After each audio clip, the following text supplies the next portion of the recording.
Hola amigo, ¿qué tal? Soy Juan Carlos Garrido de Enduro Masivo y hoy los vamos a ayudar a encontrar el sendero del bosque, que muchos nos preguntan dónde está el sendero, por dónde se entra el bosque. Bueno, para llegar aquí al sendero, primero tenemos que llegar a una de las tres entradas del cerro. Estas son por Pío Nono, Pedro Valdivia o La Pirámide.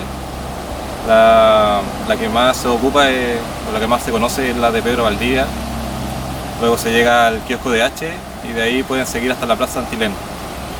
De ahí siguen por Federico Albert y donde se vuelven a unir las calles está la entrada. Para saber dónde está la entrada del sendero nos podemos fijar aquí que tenemos dos alternativas. Tenemos una entrada con un cortado de unos 50-60 centímetros. También hay un alternativo a su mano derecha junto a un árbol para los que no saben saltar.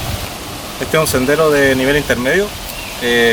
Al principio tiene una pequeña bajada un poco suelta en este tiempo, luego vienen varias curvas, algunos saltitos siempre con alternativos, se mete a un bosque, por de ahí el nombre, tiene un pequeño rock garden, al final hay algunos saltos también. Este sendero después sale al sector de la cascada del Canal del Carmen del cerro. De ahí pueden tomar el camino que sube desde el Salto y luego llegar nuevamente al kiosco de H para volver a subir otro sendero.